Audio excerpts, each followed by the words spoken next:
fala alguma coisa, não sei. Às vezes até mais do que quando a gente entra nos dons. Porque é essa relação que é importante. Se você não tem essa relação de pessoalidade, essa relação pessoal com o Espírito Santo, ou com Jesus, com Deus, mas nós estamos tratando do Espírito, a questão dos dons, essas coisas todas, ficam como se fosse apenas alguma coisa para o seu engrandecimento. Mas, na verdade, a gente tem que ver que a questão dos dons é para a edificação da igreja, para a exaltação do Deus Todo-Poderoso, é para a evangelização, para abençoar as pessoas, mas isso carece de uma relação. Então, o Espírito Santo é uma pessoa, nós somos pessoas, nós somos relacionais, a Trindade é relacional, então a gente tem que deixar isso bem claro para nós, porque senão a gente fica assim, num estudo, numa premência de que o Espírito Santo, como eu já disse, eu gosto sempre de reforçar, é como se fosse uma energia, uma força, não, é uma pessoa, né? Vamos orar então? Te convido, se você pode, por favor, fique de pé. Quem está de casa também, ore conosco. Tão bom orar. Curve sua cabeça e oremos. Deus Todo-Poderoso, Criador do céu e da terra e tudo que neles há. Nada foi criado fora do propósito do Senhor, fora das mãos do Senhor. Não há outro Criador, somente o Senhor. Como não há outro Deus além de ti. Não houve, não há e não haverá. Por isso, Deus, nesta manhã nós nos curvamos diante do Senhor, em adoração. Que o Senhor seja, Pai, entronizado cada vez mais nos nossos corações, nas nossas famílias, na nossa igreja, no nosso dia a dia. Então, Pai, que o Senhor nos direcione, Espírito Santo, por favor, nos direcione nesse estudo, e que tudo que for tratado seja para abençoar, seja para edificar, e sobretudo para exaltar o Senhor Deus Todo-Poderoso, Pai, Filho e Espírito Santo. Abençoe a cada um de nós. Livra-nos, Senhor Deus, das dúvidas. Mas se porventura houver dúvidas, que o Senhor Deus providencie, por favor, o esclarecimento. E assim oramos, ó Deus, em nome de Jesus. Amém. A igreja pode se sentar. Foi aqui que nós paramos a semana passada, até com a pergunta importante da Maria do Carmo, a respeito, como é que é essa habitação? Então, é só para a gente retomar de onde nós paramos, e aí a gente fica pensando nas coisas. A gente precisa de pensar também, quando fala do Espírito Santo de Deus habitando em nós, e aí a gente fica, como é que é isso? Tem hora que a gente não pode, não tem como o pastor Marcelo, a gente consegue dissertar, consegue aproximar, mas não conseguimos ter uma definição. Uma coisa boa da gente pensar é assim, nós temos um espírito humano? Temos ou não temos? Temos. Como é que é essa relação do espírito humano em nós? A gente não tem muita explicação. Deve ter um ponto de contato do espírito com a matéria, não sei se seria o cérebro, aonde que seria isso, mas existe. Então a gente tem que pensar assim também. Assim como nós temos esse espírito humano, nosso espírito que foi concedido por Deus, nós também temos agora o Espírito Santo de Deus em nós. E um componente importante que a gente não pode esquecer é a questão da fé. Tem um crivo aí que chama fé. Não tem uma explicação científica, não tem uma explicação talvez nem teológica, mas tem uma explicação ou uma aceitação na perspectiva da fé. Então, o certo é que nós, que fomos regenerados pelo Espírito Santo, nós também somos habitados pelo Espírito Santo. E que nós vivamos com essa certeza. Isso é fé. A certeza daquilo que a gente não está vendo, como diz lá o escritor da carta aos Hebreus. Então, só esse ponto, para a gente voltar a fazer a ligação com a aula passada, e a gente já adentra na temática de hoje. Então, a gente pode já passar para frente, que o outro tópico, o Espírito, outra coisa que vai fazer, ele faz clamar os corações. E o ponto principal é essa ideia do Abba Pai, que é colocado aí. Essa é a expressão que nós já estudamos, já falamos, os irmãos, né, que tem já o hábito de ler e estudar a Bíblia, já sabe muito bem, que essa expressão de carinho, né, de papai, papaizinho. Os filhos da gente, quando são pequenos, né, Maria Paula, a gente chama de papai, papaizinho. Depois vai crescendo, já fica até sem gente falar, né?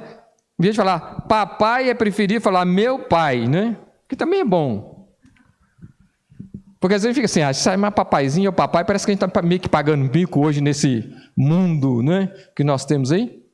Mas aquilo que vem da criança, aquele desprendimento de olhar para o pai, olhar para a mãe e ter esse tratamento carinhoso.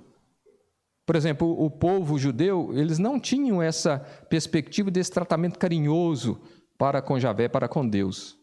Era colocado assim, Deus era colocado numa posição assim, bem, talvez até afastada, de um poderio, alguma coisa. Aí Jesus vem e quebra isso. Ele vem e chama, o Javé chama Deus de meu pai, papaizinho, Abba Pai.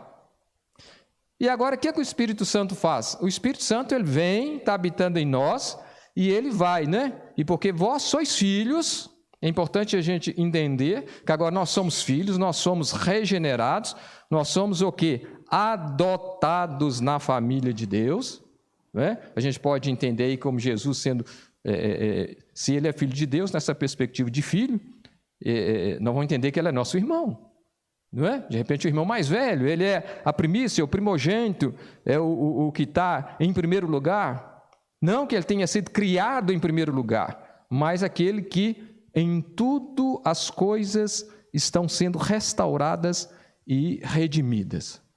Aquele que vem para constituir essa nova criação, a partir do sacrifício dele na cruz. E depois o Espírito Santo vem aplicar isso em nossas vidas. Então, assim que a gente passa por esse processo de conversão, tem a questão do arrependimento, a questão da fé, que eu não vou entrar aqui, né? Os irmãos já sabem, depois a gente pode ter um momento para estudar isso, né? Tem essa perspectiva dos que defendem mais que momento que acontece essa conversão, se, né? Aqueles que têm uma linha de ser mais da predestinação, outro do livre-arbítrio, não vamos entrar aqui, senão a gente entra para um outro caminho e a gente não cumpre o objetivo de hoje. Não é? Mas esse momento de ter o arrependimento, de fé, não é? De ser regenerado, habitado, adotado na família de Deus. Então, porque vós sois filhos, então nós fomos adotados, é outra perspectiva aí da redenção, é a adoção.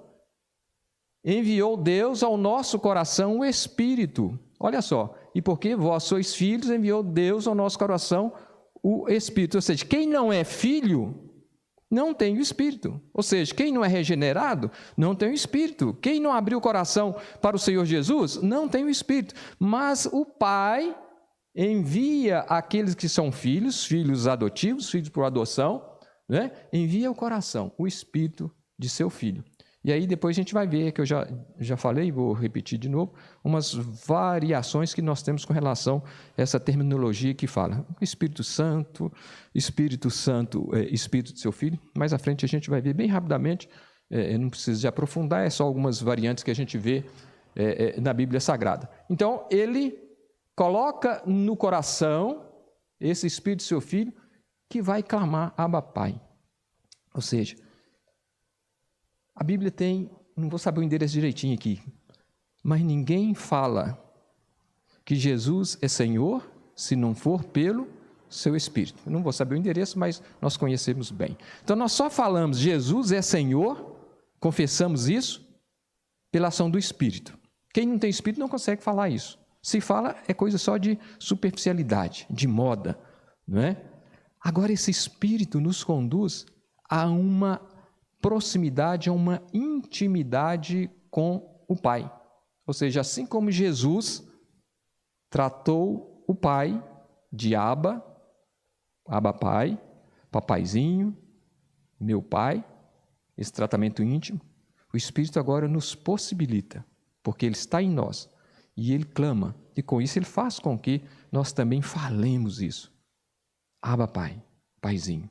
Então olha que coisa tão bonita, tão gostosa a gente pode falar assim, de a gente ter um Deus que cuida de nós nesses mínimos detalhes, de a gente poder ser conduzido, instruído, educado, até nas palavras e no tratamento que a gente dispensa ou deve dispensar a Deus.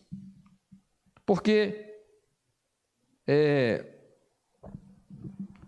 aqui eu vou fazer umas colocações sem crítica, sem emitir juízo de valor, mas cada um de nós tem a sua perspectiva de uma coisa que chama reverência, que é outra coisa que a gente vai ver lá na frente. E você dá só um toquezinho aqui, porque depois, hoje mesmo, a gente retoma com um pouco mais de desenvolvimento. Às vezes a gente encontra as pessoas, talvez até bem intencionadas, né? Mas a gente às vezes estranha. Talvez o pessoal da velha guarda, não é? Tem a nova guarda, a velha guarda. Porque às vezes tipo assim, olha, eu estou bem com o cara lá de cima. Assim, meio, né? De repente, a turma mais nova, isso, né? Tá tranquilo, tal, né? Mas às vezes o pessoal da velha guarda, tal, que não haja aí uma facção, uma dissensão né? Eu acho que a igreja é como um todo, e cada um trata o Senhor com respeito. E o Espírito Santo está ensinando isso, o Abba Pai, o papaizinho, ou seja, aquele tratamento. Eu acho que é Isaías que vai dizer que mesmo que os nossos cabelos já estejam embranquecidos, sinal de velhice, ele ainda nos vai ver como criança. Eu acho que foi Isaías que disse isso. Depois a gente descobre essa passagem. Pastor Zé, o que é bom para achar essas passagens rapidamente aí, né? Mesmo que os cabelos já estejam brancos, né? O Senhor nos olha ainda como uma criança. É como você olha o seu filho. Lembrei da pregação do Gilberto.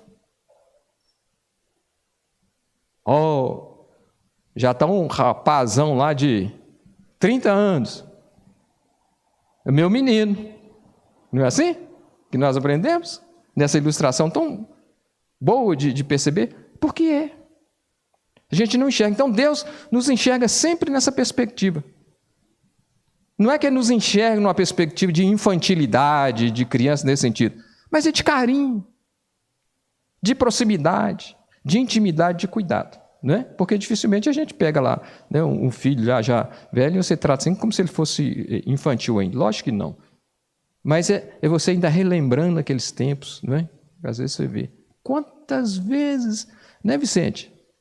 Às vezes você passa, você está vendo lá uma criancinha pequenininha sendo conduzida para a mãe, aí você lembra. Quando eu ficava lá de mão dada com o Vitor, né? Foi o primeiro lá, o primogênito. E vai por aí afora, lá em casa também, para casa do pastor Marcelo, pastor Ziel. Todo mundo tem seus filhos, o Walter. Não é assim? Então a gente precisa de enxergar nessa dimensão mais relacional desse tratamento, desta relação que Deus nos proporciona. E deseja que seja assim, com respeito, com reverência, mas próximo. É um Deus que habita em nós por intermédio do seu Espírito Santo. Então, Ele faz clamar os corações. Então, é o nosso coração que está clamando. Abba, Pai. Viu, Bergo? É o nosso coração. Papaizinho. É você lá quando está orando, que às vezes a gente chega assim, Deus poderoso, Criador do universo, Deus onipotente, onipresente, onisciente. Ele é tudo isso. Mas aí você tem um momento assim, papai, está difícil. Me dá uma mãozinha aqui. Paizinho. Ele quer ouvir isso. Ele sabe que Ele é poderoso. Ele sabe que é grandioso. Nós temos que mostrar isso. Nós temos que evidenciá-lo nesse sentido. Mas Ele também quer nos ver aproximando dEle com essa intimidade de poder falar com Ele. Né? Você queria falar alguma coisa, Berto? Diga.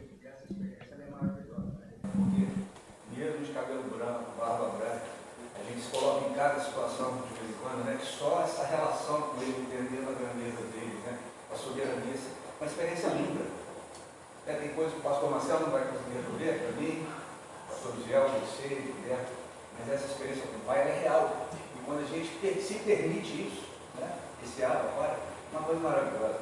Em todas as áreas. Seja na área financeira, de saúde, qualquer. Né, tem experiência que só Ele mesmo pode nos devolver a fé, a confiança. Essa experiência é maravilhosa. É verdade. Então é uma pessoa. É uma pessoa. Diga, Vicente.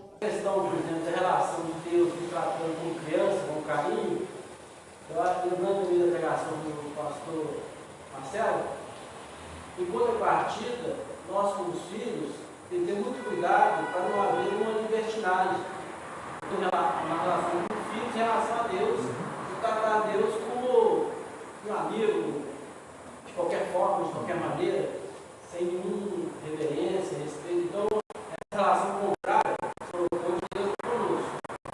Tratando crianças. Quando nós temos um filho tratando de pai, creio eu que não pode haver essa libertinagem assim, de qualquer forma, de tratar esse Deus Todo-Poderoso, esse credo que nós temos, Deus Pai Todo-Poderoso, de qualquer forma, de qualquer maneira, com palavreados, comportamento. Acho que a gente tem que ter um certo critério nessa relação contrária. Não sei se... Não, é perfeito, é o que eu comecei dizendo aqui, né, da questão de que às vezes a gente encontra alguém, o cara lá de cima, né, de repente de uma maneira carinhosa, próxima, não sei, a gente não pode julgar as pessoas, né, mas a gente tem que ver, e nós vamos voltar a esse assunto lá quando nós vamos falar de que o Espírito Santo, agora nós estamos vendo tudo que o Espírito Santo tem em relação a nós, habita, ordena, ouve, fala, intercede, faz os corações clamar. Depois nós em relação a Ele, o que nós vamos fazer? Né? Então, qual que é a nossa? Porque isso é questão do relacionamento. Né? Relacionamento ele não é de uma mão só, né? Ele vai e volta. Qualquer coisa que a gente fale, isso vai gerar uma reação na outra pessoa. Pode ser uma reação positiva, negativa. Às vezes você está falando uma coisa super assim, importante, que você entende que vai ser benéfico, aí a pessoa entende de forma diferente. Aí a gente entende que já é uma agressão, já é uma coisa que você não tratou. Olha só como é que essa relação é complicada entre nós. Agora, o Espírito Santo ele vai tentar, né? Vai fazer com que essas nossas relações, tanto com o eterno como o divino, também entre nós, seja de forma o quê? Reverente, né? Respeitosa, honesta e que não descambe, né? Para como você colocou, uma libertinagem, né? Tanto com relação ao eterno, como em relação ao nosso próximo. Diga, Simone, aqui ó, o microfone está aqui, o pastor Marcelo sempre recomenda, né? Vem cá, Simone. Senão os irmãos de casa não... Tímida? Não, a timidez aí, o microfone leva tudo. É anti-timidez. Ele tem ali ele tem um chip ali, ó, que a pessoa quando chega ali, ele... Gilberto disse que a próxima na oração aí, coisa, ele vai te convidar para você dar uma palavra aqui na quarta-feira. Eu acho assim, por mais intimidade que a gente tenha, né, com Deus, a gente tem que ter uma certa reverência, né? Porque às vezes, igual você falou aí, o cara lá de cima, o outro que está ouvindo, né, apesar da minha intimidade com Deus, mas o outro que está ouvindo, às vezes fica assim, cara, né? Eu acho que a gente tem que ter primeiro a reverência. E aí você tocou um assunto interessante, porque a gente falando num determinado tom, que eu acho que eu vou até chamar aqui para pegar umas experiências aqui, umas pessoas dar os seus testemunhos, né? São questões de controvérsia, mas nós vamos tentar caminhar da melhor maneira possível. Que a gente vai observar o que eu vou falar aqui, não quero adiantar nada ainda, mas é importante que a gente pense como eu trato Deus nessa perspectiva da reverência, mas como eu trato Deus, seja na minha intimidade com Ele, ou no momento público com Ele. Porque às vezes é alguma coisa que na intimidade eu posso falar, eu posso dizer respeitosamente, de forma reverencial. Às vezes se eu falar em público, o outro pode ver como desrespeito, né? Então a gente precisa de ter esse cuidado, porque a gente, principalmente com relação ao incrédulo, né? Por isso que Paulo vai falar com relação à questão de línguas, né? Está todo mundo falando em língua, chegou incrédulo, opa, então lá tudo de maluco aí, né? Foi isso que ele disse, né? Trazendo as palavras de hoje. Pastor Marcelo? Você está falando aí sobre essa questão da oração com Deus, né? Por esse lado da intimidade também. O microfone. Ih, pastor, aqui, é só o senhor que cumpre. Eu sou incompetente. Só o senhor que cumpre. Vamos seguir o exemplo do pastor Marcelo. Vem à frente.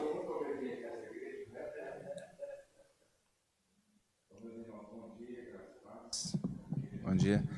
Mas eu estou, enquanto o Ricardo estava falando sobre essa questão de falar com Deus, né? Tanto na intimidade quanto no temor, e essas duas coisas elas podem não, né? Devem estar juntas, tanto a intimidade quanto o temor, né? Eu me lembrei de um caso verídico, viu, gente, de uma igreja que eu pastorei no Pará. Tinha uma irmã, gente, quando essa irmã ia orar, mas dava uma aflição na gente. É verdade, quando ela começava a orar, ficava todo mundo tenso, porque ela de uma forma tão brava com Deus, mas ela era muito agressiva. No final das contas, Deus saía todo arranhado. Tinha que chamar o SAMU para Deus, porque ela esganava Deus, ela exigia, só tem que fazer, e dava cada esculacho em Deus, que uma vez eu tive que chamá-la e falar, olha, quando você orar, você tem que tomar cuidado com a sua linguagem, né? Não sei por que ela tinha esse comportamento assim, sabe? Eu sei que acho que quando ela abria a boca para orar, Deus tremia, falava assim, ai meu Deus. Deus falava, né? Ai meu Deus, lá vem ela para cima de mim. Parecia que Deus saía no final das contas todo unhado, sabe? De tanta agressividade. Então, às vezes, esses comportamentos, na linguagem ou no sentimento que se expressa na oração, muitas vezes está ligado a alguma coisa que a pessoa passa por aquilo, não sei, algum tipo de problema emocional, sei lá, de família, enfim, tem muita coisa que está por detrás disso, né? Mas a igreja é um bom lugar onde a gente se educa, onde a gente aprende. Por exemplo, a oração pública, quando alguém ora em público, a gente ora no particular e ora em público. A oração em público ela é uma mensagem, não é, gente? Uma didática. Quando a gente ouve alguém orando, a gente aprende. Então, quem está orando em público tem que entender também que a sua oração acaba sendo... Você está falando para Deus, mas as pessoas que estão te acompanhando em oração, elas devem ser edificadas na oração e não deve sobrar dúvidas ou até inquietação ou aflição porque aquela pessoa está orando. É tão bom quando alguém está orando a Deus e você é conduzido com ela naquela oração e é edificado. Mas há pessoas que quando oram, te traz aflição no coração. Então isso aí é um caso à parte, eu acho que é um estudo à parte que tem que se fazer, né? Mas lembrando que a oração ela é também uma oportunidade da gente abençoar aqueles que nos acompanham quando oramos publicamente. É isso aí, obrigado, Ricardo. Ok, pastor, e assim, como o senhor disse, merece um estudo, né? Eu só vou acrescentar um detalhe. Essa oração pública a gente também tem cuidado, porque às vezes as pessoas podem ir orando e vai alongando, e às vezes vai repetindo, e às vezes as outras pessoas vão ficando às vezes até meio que agoniadas, né? E aí o que acontece? As pessoas desligam. Não é? Então não é que a gente não não vai fazer uma oração né, bem curta, sumária, não é isso. Mas, para não ficar... Às vezes a pessoa está lá na frente, ele volta de novo naquilo que já tinha apresentado a Deus e vai, tal. E aí as pessoas ficam meio que agoniadas, tal, e desliga do momento, da oração e tudo mais. Então, acho que esse momento, né, o pastor abordou assim, com muita propriedade, a gente precisa ter cuidado com relação seja a oração, seja qualquer outra coisa que nós tivermos nesse relacionamento com Deus, não é? E tanto, principalmente, na presença dos irmãos. Agora, quando a gente está sozinho, você fica ali 1 hora, 2 horas, repete, vai de novo, porque o Senhor é paciente. Os nós não são pacientes, não. A gente, daqui a pouco, perde a paciência. Não sei se foi o Gilberto que contou, alguém contou que tinha um irmão que começava a orar, ajoelhava, orar, já tinha passado, o pessoal já ia para o lanche, estava todo mundo forte, tinha que bater no ombro dele e falou assim, olha, o pessoal já foi para o lanche. Porque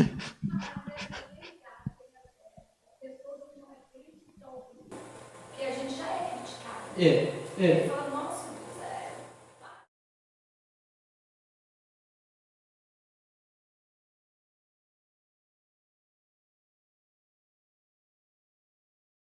Exatamente.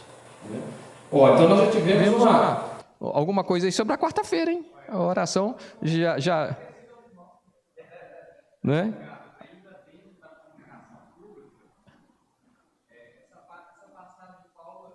Importante, primeiro pela relação da qual Deus nos vê como filhos, né? E não como servos, como assim, pecadores miseráveis, necessitados da graça para arrependimento e salvação e ponto final. Porque o próprio Senhor Jesus, ele estabeleceu uma relação de pai, já deu uma direção de como nós vamos nos comportar diante de Deus, né? Como pai, somos filhos. Filho requer obediência, né? Filho requer honra também, reverência. E nessa relação é até importante porque há grupos que tratam Deus assim como unicamente o Deus dos céus. O Deus parece que é vingador, que é punidor, que é aquele que vai exercer o juízo, que criou-se uma barreira de que essa aproximação ela não é possível. Apenas assim, lá na eternidade teremos, quem sabe, né, um acesso, nem que seja um diazinho, né, na presença dele, porque somos pecadores. Então é interessante essa parte de trabalhando, porque também nós não podemos nos privar desse amor de Deus, dessa intimidade, dessa relação prazerosa, gostosa, que ela tem sim. O amor tem o respeito, e nem por ter alegria, ter respeito, e também essa parte mais de intimidade, ela vai quebrar essa relação de santidade. Então acho interessante isso, porque Deus quer que nós tenhamos prazer na presença dele, gozo na presença dele. Amém.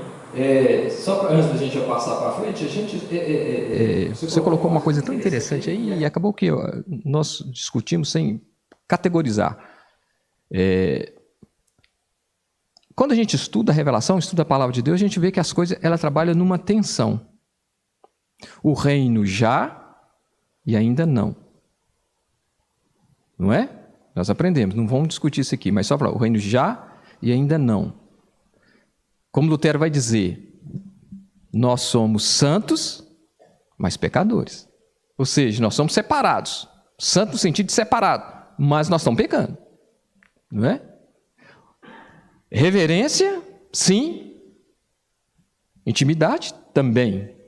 A reverência não pode tolher a intimidade. E a intimidade não pode descambar para a libertinagem, como disse o Vicente. Então, olha só, a gente precisa de trabalhar nessa tensão, nesse equilíbrio, porque essa é uma categoria que a gente enxerga na Bíblia, essa tensão, ou esse pêndulo. Eu gosto de usar muito essa ideia do pêndulo, você vai lá e volta, mas, ou seja, você tem que ter um equilíbrio no meio, nem tanto à direita, nem tanto à esquerda, você trabalhar num ponto mais central de equilíbrio. Então, nós precisamos de ter toda a reverência, mas nós não podemos ser, com essa reverência, afastar Deus. Ou seja, eu tenho que ter Deus na minha intimidade e tratá-lo como Deus deve ser tratado. Bom, e aí a gente passa para o próximo, a gente tem um tempo bom ali ainda, não é? Nós vimos só coisa assim, tranquila, né? Mas o Espírito Santo, ele pune.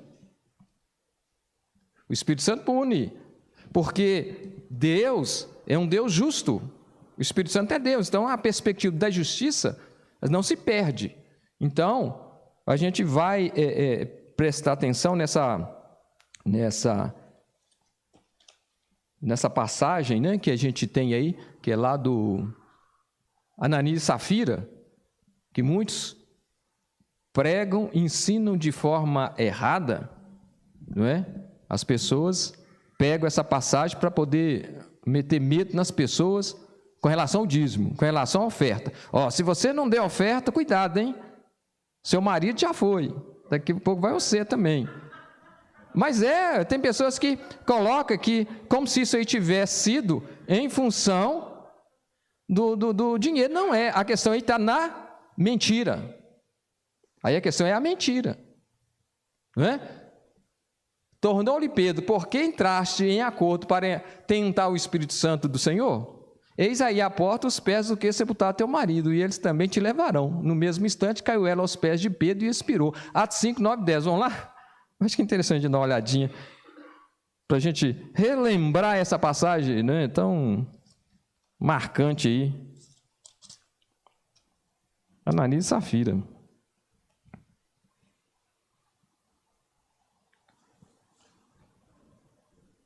Olha só, lá no capítulo 5, já lá no verso 1, vamos pegar do verso 1 até o 11, que a gente pega com a visão mais ampla. Entretanto, certo homem, chamado Ananias, aliás, vamos até ler o 36, a partir do 36 do 4, que vai nos contextualizar melhor.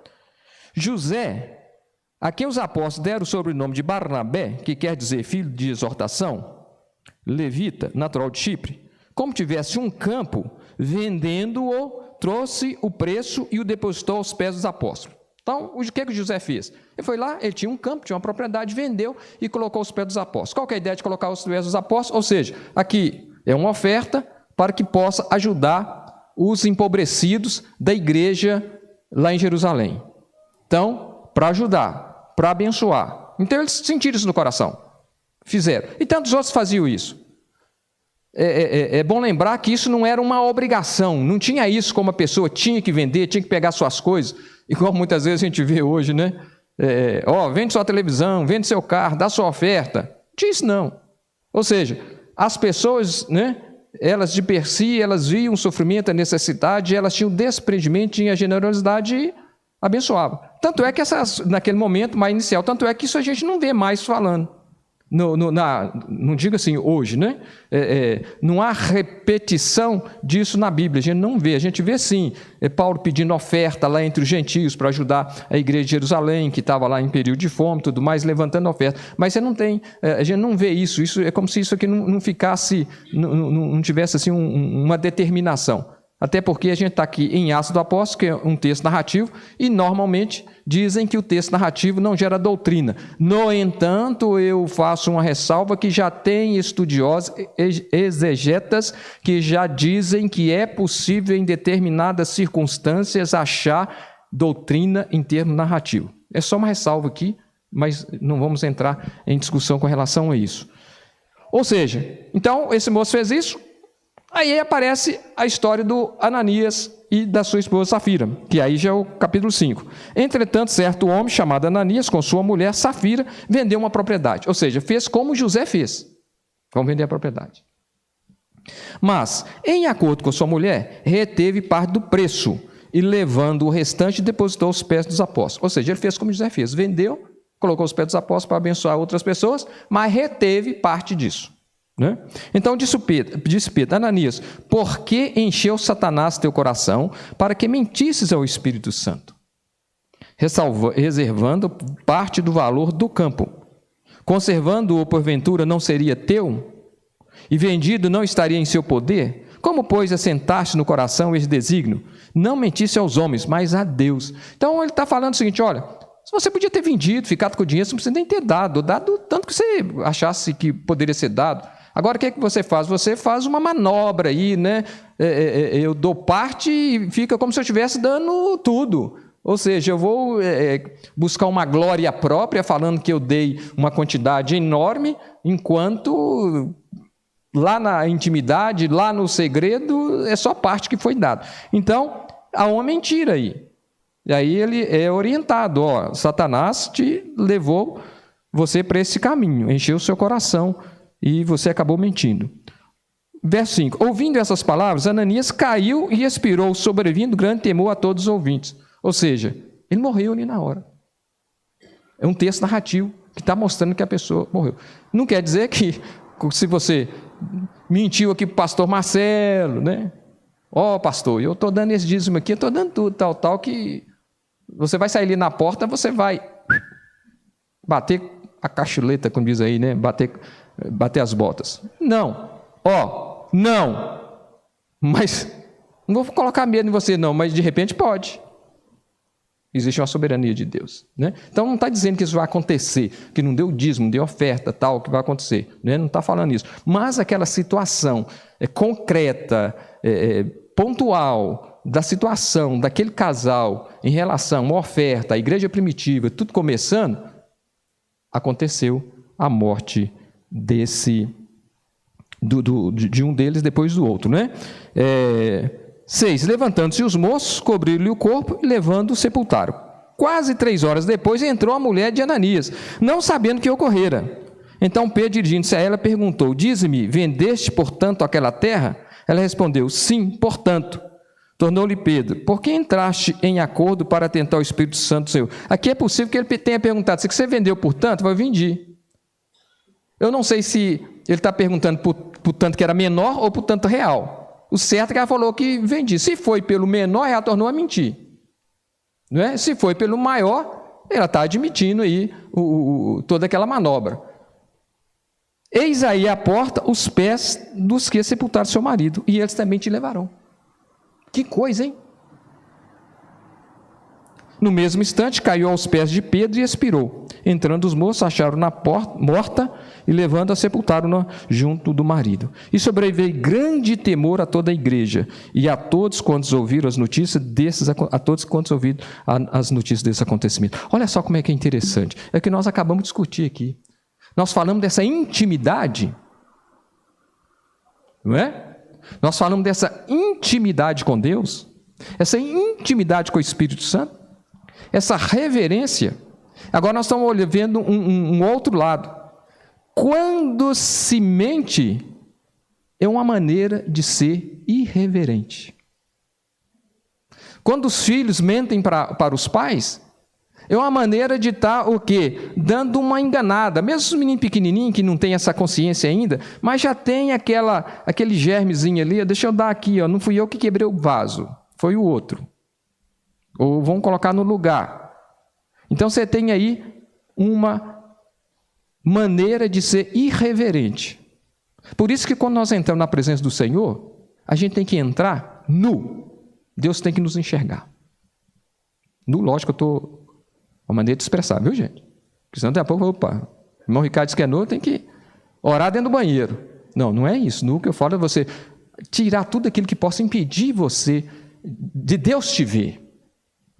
Deus ver a sua intimidade. Né? Agora, quando estou falando intimidade, não é intimidade no sentido de corpo e tal, né? É a sua intimidade, seu coração, sua mente, nesse sentido. Então, o Espírito Santo é aquele que sente quando nós andamos, vamos dizer assim, nessa contramão.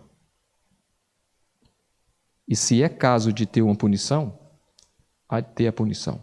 Não estou dizendo que vai ser morrer, matar, como aqui morreu Safira e Ananias, mas é um exemplo que está na Bíblia. Não é? Então, pode ser de outras formas que ele vai agir, sei.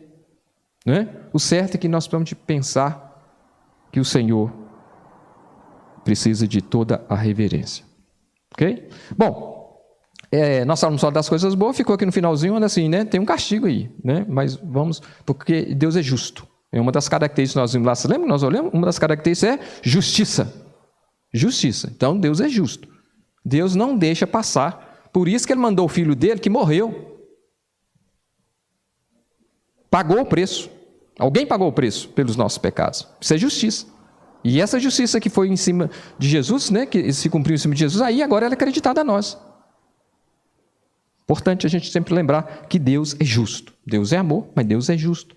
Deus também é fogo consumidor. E aí, qual que é as nossas...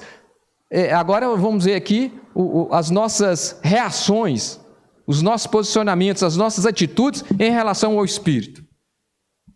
Não é? Ah, tá. Ainda tem mais uma ali, né? Que ficou por último.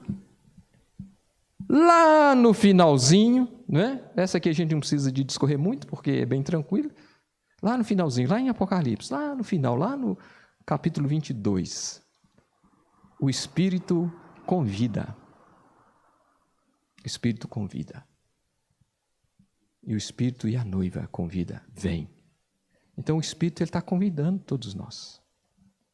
Ele está convidando o incrédulo através das nossas vidas, através do evangelismo, o evangelismo pessoal, o evangelismo corporativo, alguma coisa de comportamental que nós temos que mexe com o outro, está chamando.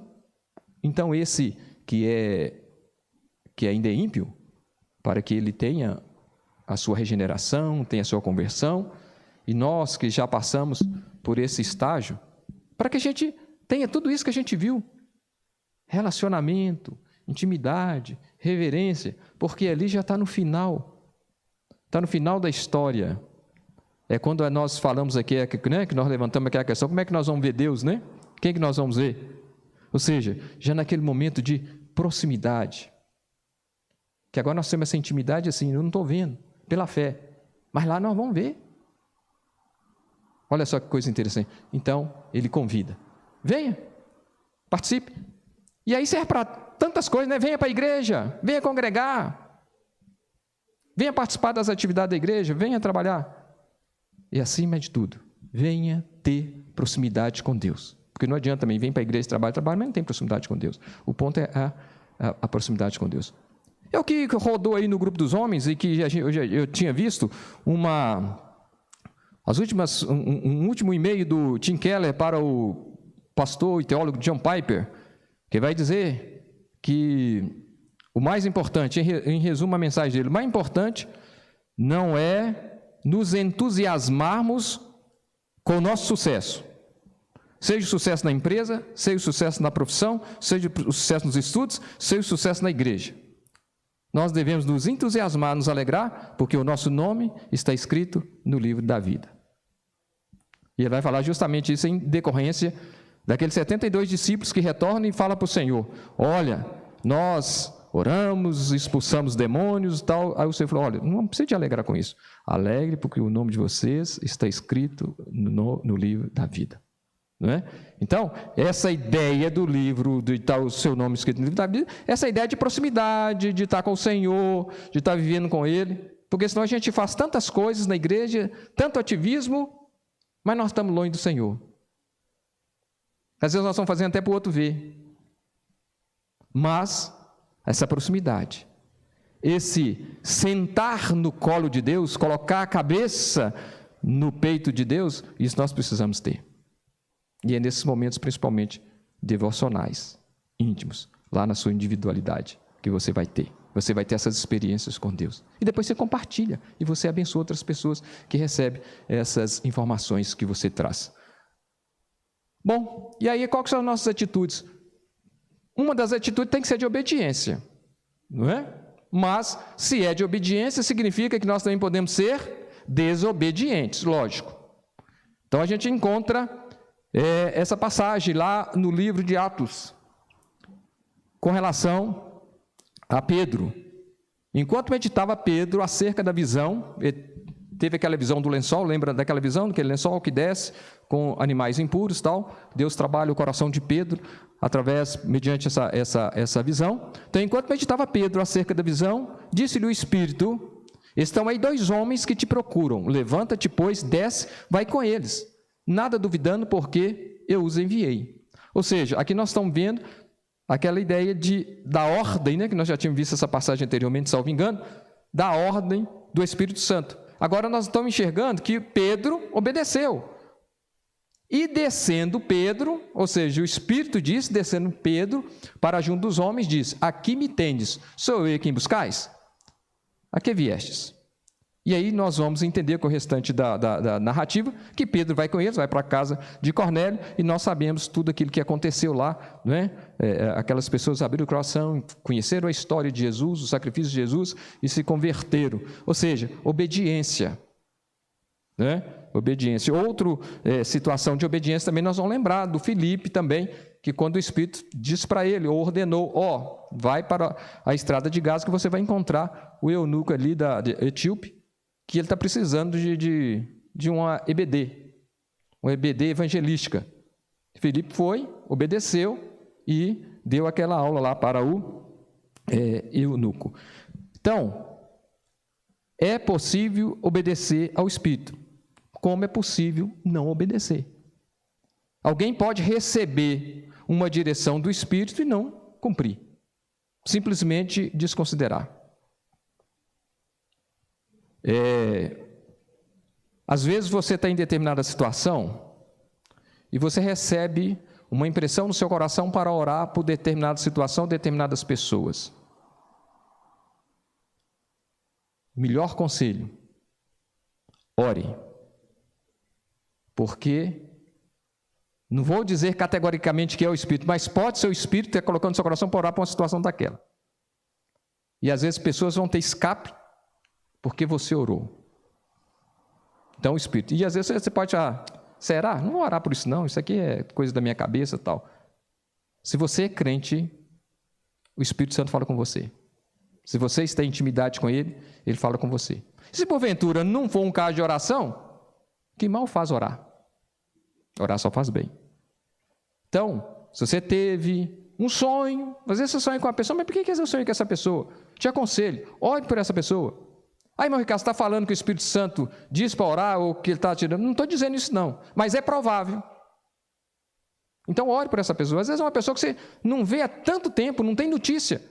Porque quando a gente está vendo toda hora um outro aqui, às vezes você vai sonhar porque você está no convívio, mas é uma pessoa que você não vê há tanto tempo. Às vezes até uma pessoa que foi um desafeto seu. Ore. Pode ser o Espírito Santo te dando uma ordem. E é bom que a gente obedeça. Né? O Espírito Santo ele pode também ser o quê? Reverenciado. Olha só, que nós acabamos de falar aqui a questão da reverência. Precisamos ser reverentes. Como também podemos não ser reverentes. Então nós estamos pegando os casos na Bíblia em que as pessoas obedeceram, como foi o caso de Pedro, o caso de Filipe e tantos outros, mas nós temos esses dois casos. Com relação à reverência, nós vamos ver lá Davi que fez aquelas coisas todas que nós sabíamos, mas era segundo o coração de Deus. E aí ele, numa situação complicada, né? Ele fala para Deus, fala para o Senhor: não me repulses da tua presença, nem apagues, nem retires de mim o teu Espírito. Está lá no Salmo 51, 11. A reverência de Davi era tão grande que isso o incomodou. Diante do que ele fez, isso incomodou. Olha, se eu perder essa presença na minha vida, se eu perder esse Espírito, Santo Espírito da minha vida, é como se ele falasse: eu estou perdido. Então ele tinha essa necessidade, ele tinha essa reverência, ele queria a presença. Então ele usa dessas palavras. Então Davi era uma pessoa que reverenciava a Deus, reverenciava o Espírito Santo, e aí inclusive dizendo, não é que a gente pode ensinar o Espírito Santo, a gente vai ver ele mais no Novo Testamento. Depois nós vamos ver como é que o Espírito Santo atuava no Antigo Testamento também. Então aqui a gente está vendo que o próprio Davi, esse moço que era segundo o coração de Deus, mas dava umas pisadas na bola, né? Chutava canela de um, chutava para fora, mas a Bíblia diz que era segundo o coração de Deus. E isso incomodou, principalmente depois que teve aquela situação lá do adultério lá com a Batseba. E aí ele pede: não me repulse da sua presença, ou seja, não me afaste da sua presença, não saia de perto de mim, não retires de mim o teu Santo Espírito. Reverência, preocupação dele. Porque hoje as pessoas pensam assim: será? Não, será que o Espírito Santo afasta e tal? É a questão do pecado. Na hora que a pessoa peca, isso deve fazer com que as entranhas nossas de santos e pecadores, nós que fomos remidos pelo sangue do Cordeiro, as nossas entranhas precisam de dar uma reviravolta nela. Nós temos que sentir mal, temos que sentir dor de cabeça. Porque na hora que a gente faz isso, nós estamos sendo irreverentes, ou seja, nós não estamos cuidando do nosso relacionamento com Deus. Muitas vezes a gente vai pensar que a reverência é só a reverência de chega aqui, todo mundo caladinho, certinho, tal. Isso é reverência. Mas existe essa reverência de dentro do nosso coração, do que a gente está fazendo que está desagradando o Espírito, aquilo que está entristecendo o Espírito. E o pecado é uma dessas coisas. Então nós precisamos de ter essa cautela. Interessante que Davi, sendo rei, e havia tantos outros reis, né, que faziam as coisas, pecavam, faziam coisas erradas contra o povo, e ficava por isso mesmo, porque eles eram os reis, né, os ditadores. Mas Davi, a gente vê nesse versículo aí como que ele prezava, né, pelo Espírito Santo, pela presença de Deus, e sentia mal quando fazia coisas erradas, né? Então ele mesmo nessa posição de dizendo: nossa, eu não tires o teu Espírito de mim, não me expulse da tua presença. A dependência, né, dele, ele, mesmo no Antigo Testamento, essa dependência que ele tinha de Deus, coisa que a gente precisa resgatar na nossa vida, né, nos dias de hoje. E a gente vai se tornando, às vezes, se sentindo tão autossuficientes, a vida vai entrando numa mecânica que você vai, parece que as coisas vão assim dentro de um automático, mas é preciso pegar esse fôlego aí da vida, de sentir que nós não podemos ficar sem o Espírito e nem expulsos da presença do Senhor. É verdade, né, pastor? Então, sem o Espírito, uma comparação aqui muito rasteira. Muito rasteira, mas eu vou usar aqui só para poder facilitar o entendimento. E aí a gente já encerra.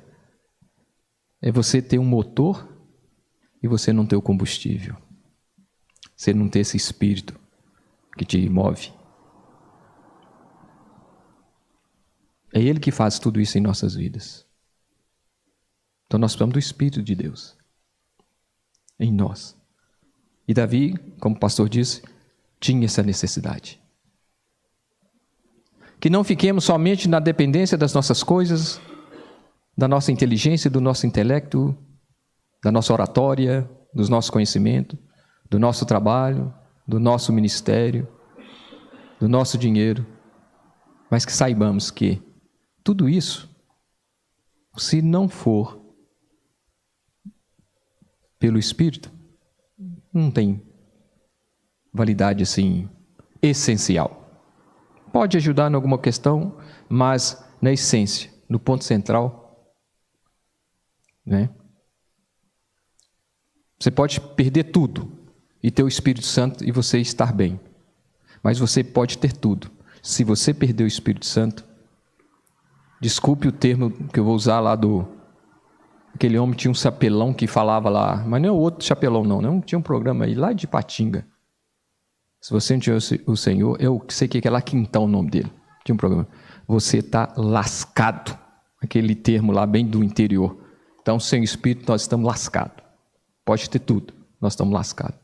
Que não sejamos lascados, mas sejamos íntegros, totalizados pelo Espírito Santo de Deus, não pela nossa condição. Amém? Então, semana que vem a gente continua. Semana que vem nós vamos ver que ele pode ser resistido, ele pode ser entristecido, ele pode ser blasfemado, e aí a gente já vai fechando essa parte e entramos em outras. Amém? Vamos orar? Eu te convido, por favor, se você pode, por favor, fique de pé, oremos a Deus, agradecendo por esse momento tão gostoso de estudo da palavra do Todo-Poderoso. Deus, louvado seja o teu nome. Nós exaltamos o Senhor na beleza da vossa santidade, porque somente o Senhor é Deus.